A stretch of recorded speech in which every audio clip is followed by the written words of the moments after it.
For the last couple of weeks, we've been looking at the minor prophets, and I know it's a commissioned service today, and I also know it is Women's Day today. So I want to kind of speak to the women, the ladies, and to the mission team, but also to all of us today from the minor prophets. Okay, so turn with me in the Bible to Micah. Now every week we pick a minor prophet and we just do a message from one chapter, kind of trying to capture the theme of that minor prophet. You know, the message, the full message of the prophet. I want to encourage you, whenever you read any book in the Bible, read it from start to finish. You know, don't read it just a couple of verses or just a chapter. Read it from start to finish, because as you do, you get an idea of the full message of that book or of that writer, of that author, or the full context of what the author is trying to communicate to us. Micah has 7 chapters, and I had to read it a couple of times in preparation for today's message as well. But we are in Micah chapter 6. Micah chapter 6. And I'm reading from the ESV, okay, the English Standard Version. And the title says, The Indictment of the Lord, reading from verse 1, just a few verses. Hear what the Lord says. Arise, plead your case before the mountains, and let the hills hear your voice. Hear, you mountains, the indictment of the Lord, and you enduring foundations of the earth, for the Lord has an indictment against his people, and he will contend with Israel. O my people, now the Lord is speaking. What have I done to you? How have I wearied you? Answer me, for I brought you up from the land of Egypt and redeemed you from the house of slavery. And I sent before you Moses, Aaron, and Miriam. O my people, remember what Balak, king of Moab, advised, and what Balaam, the son of Beor, answered him. And what happened at Shittim to Gilgal, that you may know the righteous acts of the Lord. Verse 6, with what shall I come before the Lord and bow myself before God on high? Shall I come before him with burnt offerings, with calves a year old? Will the Lord be pleased with thousands of rams, with 10,000s of rivers of oil? Shall I give my firstborn for my transgression, for the fruit of my body, for the sin of my soul? He has told you, O man, what is good. And what does the Lord require of you but to do justice, to love kindness, or to love mercy, and to walk humbly with your God? He has told you, O man, what is good.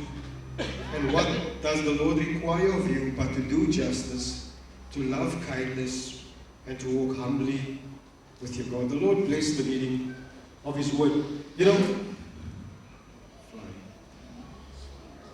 I think the emphasis of this passage is true worship is doing what God requires.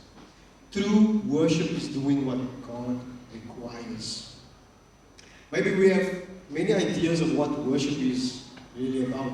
Maybe we think that worship is singing. Maybe we think that worship is praying. Maybe we think that worship is being involved in church, or serving in a ministry, or giving towards the church. But true worship is doing what God requires of us. And so hopefully, as we go through this message today, we will understand from this passage what God requires of us. God desires genuine service and sincere worship rather than sacrifices and offerings. And you might ask yourself, but why did God ask these people to offer sacrifices or to bring sacrifices and offerings to him, if that's not what he requires? Because that is really not what he requires. He wants them to do sacrifices and offerings, but that's not what God wants from them. What he wants from them is genuine service, sincere worship, rather than the sacrifices and the offerings. Those are supposed to help them realize that God is important, and we must put him first. And so the title of my message today is God's Requirement for True Worship. God's requirement for true worship. And I know this is relevant to our mission team, it's relevant to the ladies here today, it's relevant to all of us. What is God's requirement for us for true worship? You know, Micah, the name Micah means who is like Jehovah, who is like God. In fact, Micah says it towards the end of this prophecy. He says, who is like you, God? And his ministry and his message is to Judah and to Israel. Now, at this time, the nation of Israel, God's people, are divided into two nations. We have Judah, which is Judah and Benjamin, two tribes in the south. They have split away from the northern kingdom, which is called Israel. So when God says here, or when Micah speaks to Judah and to Israel, he's speaking to two separate groups of people, a nation that has been split in two. And his ministry is to Judah and Israel, but not only to the nations, to these two groups of people, but it's to the leaders. If there's one thing that we've seen from the minor prophets is that God continues to address the leaders, the religious leaders, the political leaders, the kings, the priests, the prophets, the people who are supposed to lead the people to God. But in this case, these people are leading people away from God. And so he's speaking to leaders, to corrupt leaders. In fact, if you go to Micah 3, verse 1, he says, hear you heads of Jacob. He's speaking to the leaders and the rulers of the house of Israel. Is it not for you to know justice? He says, you guys are supposed to know what justice is, right? Leaders. In Micah 2 verse 1 he says, woe to those who devise wickedness and work evil on their beds. When the morning dawns, they perform it. Why? Because it is in the power of their hand. These people are the leaders who have the power to perform injustice. Ungodly leaders, an ungodly leader destroys lives. He abuses, he takes from others, he destroys, he misleads. A godly leader, according to Micah, serves others, serves in God's wisdom, serves in God's power, serves with courage, serves because he loves God. That's what a godly leader does. But this is not just for leaders. Because if we think about it today, it applies to every Christian, to every Christian minister, to every Christian leader, yes, to every Christian follower, to every Christian member, to every mission team member, to every woman who's here today. This message, this requirement is for all of us. When we serve others in God's wisdom, in God's power. We serve others with courage. We serve others because we love God. That's how we do it. That's the reason why we cross borders. That's the reason why we take the gospel to those who are lost. Why? Because we love God. And because we love God, we're supposed to love others. This was God's command from the beginning. Right from the beginning. When He created man. But He makes it an official law years later. God's requirement for true worship becomes a law when the nation of Israel comes from Egypt. They come out of slavery. They are on their way to the promised land. They are going to enter into a place that God has given them. And on their journey, God gives them His law. Why?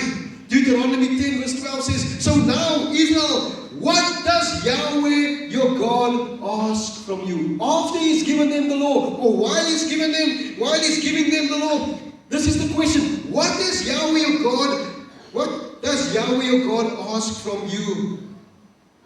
But to fear Yahweh your God, and to walk in all His ways, and to love Him, and to serve Yahweh and with your God with all your heart and with all your soul, and to keep the commandments commandments of Yahweh and His statutes, which I'm commanding you today for your good. That comes at the end, right? You have to love God, you have to serve God, you have to walk in His ways, and then you keep His commandments and His statutes that He gives you. In Micah, we see that this is not what Judah does, nor is this what Israel does. But what about us? Is this what we do? Do we follow? Do we do this?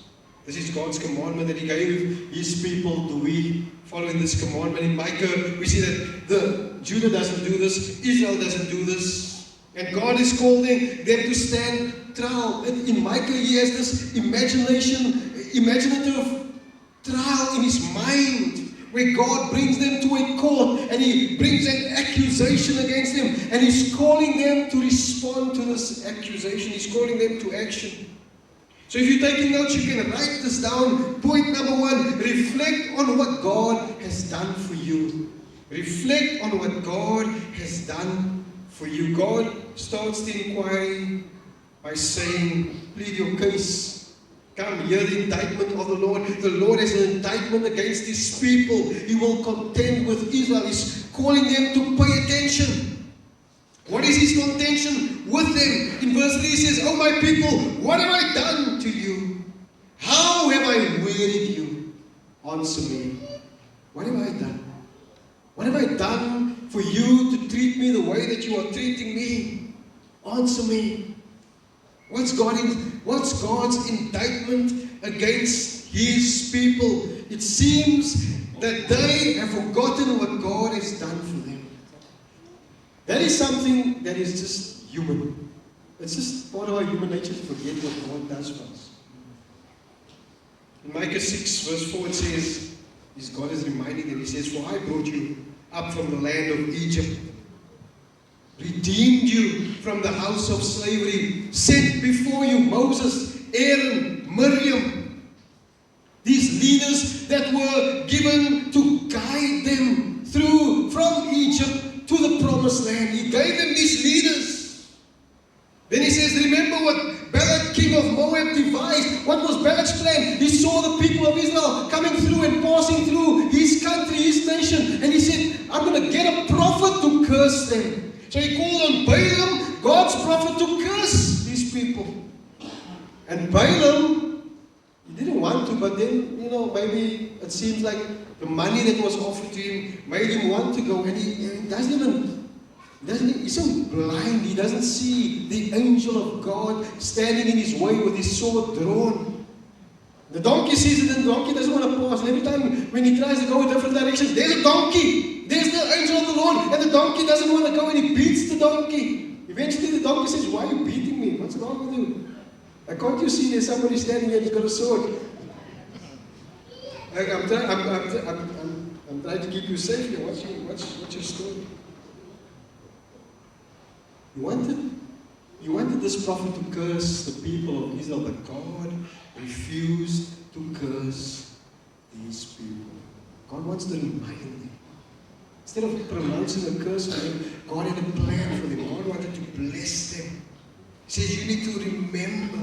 He says, in Shittim, what happened there? You broke your covenant with God. Numbers 25, you can see what happened. They start to worship Baal and idols, and they turn away from God. They broke their covenant with God. In Gilgal, before they enter the promised land with Joshua, in Joshua chapter 5, God restores His covenant with them. Gives them another opportunity. He brings them back into a relationship with Him. And so He's calling them to remember how good He was, how faithful He was, how unfaithful they were. But despite their unfaithfulness, God has been good to them. That you may know the righteous acts of the Lord. That's why He's calling them to remember. He wants them to remember that God was good to them. He was gracious to them. He was kind to them. Instead of cursing them, He blessed them. Don't forget who you are. Don't forget who you were. Don't forget what God did for you. Don't forget the goodness of God in your life. It's easy for us to do that. Reflect on what God has done for you. And then, point number 2, respond to what God has commanded you. You reflect on what He's done, and then you respond to what He has commanded you. What should your response be when you remember God's faithfulness, God's steadfast love over your life, His goodness in your life? What should your response be? You see, the people in Micah's time, they supposedly responded, but not in a way that is humble. They're not responding in a way that brings them closer to God. It's almost as if they were responding with frustration. They say, with what shall I come before the Lord and bow myself before God on high? Shall I come before Him with burnt offerings? Because that's what they are doing with calves a year old. It's like, we are doing this. What more do you want from us? We are already doing this. But, is there something else that you want? Do you want a normal offering? And they go to verse 7. Will the Lord be pleased with thousands of rams? Do we have to be more extravagant in what we give you? With 10,000s of livers of oil? Shall I give my firstborn? Shall I sacrifice my child? My firstborn child for my transgression, the fruit of my body, for the sin of my soul? Must I be more extravagant? I've already done this. What more do you want me to give? God does not want their sacrifices and their offerings. It's not what He wants. In Hosea chapter 5, verse 6, it says this. It says, they will go with their flocks and herds to seek Yahweh, but they will not find Him. He has withdrawn from them. Because God does not want their sacrifices and their offerings. He wants their heart. He doesn't want what I can do and give. He wants my heart, my devotion, my love. That's what He wants from me. In 1 Samuel 15, God gave Saul an instruction, and Saul disobeyed God's command. And Samuel now goes to correct Saul. Verse 22, it says, and Samuel said, as Yahweh has much delight in burnt offerings and sacrifices as in obeying the voice of Yahweh, behold, to obey is better. It comes from your heart. It's nothing to do with what you do for God. It's how do you feel inside of your heart about God. To obey is better than sacrifice, and to heed than the fat of rams. Obedience. That's what God wants. Saul, you rejected God's word, God's command, God's requirement. Now the result, God has rejected you. God has turned away from you. What is God's requirement? Through the law. I said it to you earlier in Deuteronomy 10 verse 12. We saw it. What does Yahweh your God ask from you? Fear Him. Walk with Him. Walk in His ways. Love Him. Serve Him with all your heart, all your soul. And keep His commandments and His statutes that He is commanding today for your good. If you read the book of Micah, you will see that it constantly reminds them, repeatedly, reminds them throughout his ministry what God wants from them. It's reminding them.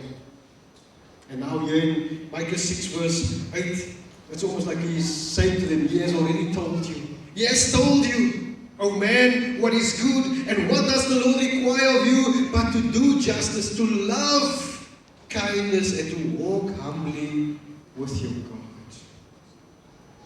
This is how we truly serve God. By doing justice, by loving kindness, by walking humbly with God. If you know the history of the nation of Israel to this point, they were selling their own brothers as slaves. They were abusing people. They were stealing from the poor. The corrupt and judges, they were just corrupting the law, and the way that they were doing the law in the nation, they were causing harm and not anything good. This is how we truly serve God. You know, Jesus reminds us in Matthew 22, somebody asked Him this question, what is the greatest commandment?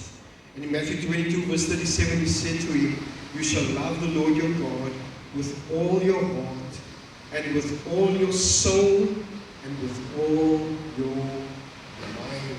You shall love him." This is the great and foremost commandment. And the second is like it. You shall love your neighbor as yourself. And then he says this, he says, "On these two commandments hang the whole law and the prophets." Like from the start, this was God's commandment. Love God and love others. Love God and love others. Serve God, serve others. That was the start. From the start, that was God's commandment. And now Micah concludes this in Micah 7, verse 18. He says, "Who is a God like you? Who is a God like you, pardoning iniquity and passing over transgression for the remnant of his inheritance? He does not retain his anger forever, because he delights in steadfast love." He delights in steadfast love. He will again have compassion on us. He will tread our iniquities underfoot. He will cast all our sins into the depths of the sea. He will show faithfulness to Jacob and steadfast love to Abram, as you have sworn to our fathers from the days of old. What is Micah reminding of? The steadfast love of God, the faithfulness of God, the goodness of God. How do we see this? We see this when God gave His Son to come into the world. His name is Jesus. And Paul says to us in Ephesians chapter 4 verse 32, he says, "Be kind to one another, tender-hearted, forgiving one another, as God in Christ forgave." Amen. Tender-hearted, forgiving one another, as God in Christ forgave you. And so now Micah, whose name is "Who is like Jehovah?"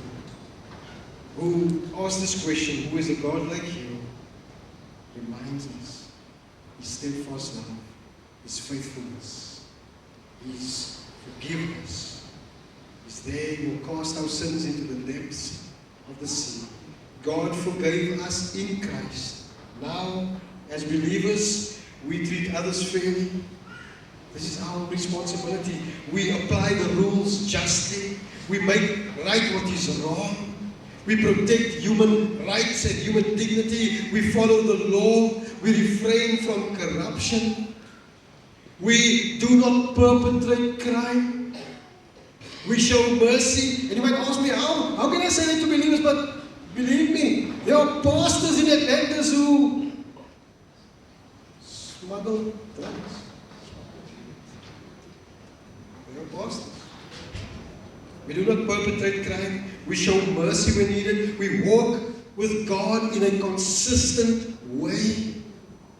We serve others. We serve in God's wisdom. We serve in God's power. We serve in courage because we love God. That's why we serve. And because this is what God requires of us. We don't have an excuse. That's what He's calling us to do. He's not calling us just to give sacrifices and offerings. No, He's calling us to action. Love Him, love others. Serve Him, serve others. If you're an unbeliever, I want to remind you this morning that God loves you steadfastly, unwaveringly. He loves you. He loves you unconditionally. He offers you forgiveness unconditionally. Because of Christ. You know why? Because God took all of His judgment, His wrath, poured it on His Son on the cross, so that we can stand before God righteous, not because we are righteous, but because Christ makes us righteous. Will you respond to Him as He calls you home? That is the question that you have to ask yourself. So yes, we reflect on what God has done, on His goodness, on His steadfast love, on His grace, on His forgiveness. on His mercy. Think about your life. That's what God has done for you. And then we respond to what God has commanded. What is true worship? What is true service? We serve God, we love God, we serve others because we love God. That is why we love others. I pray that this will be how you will live your life on this day. Not only for today, but for always. Because this is what God requires of us. Let's pray.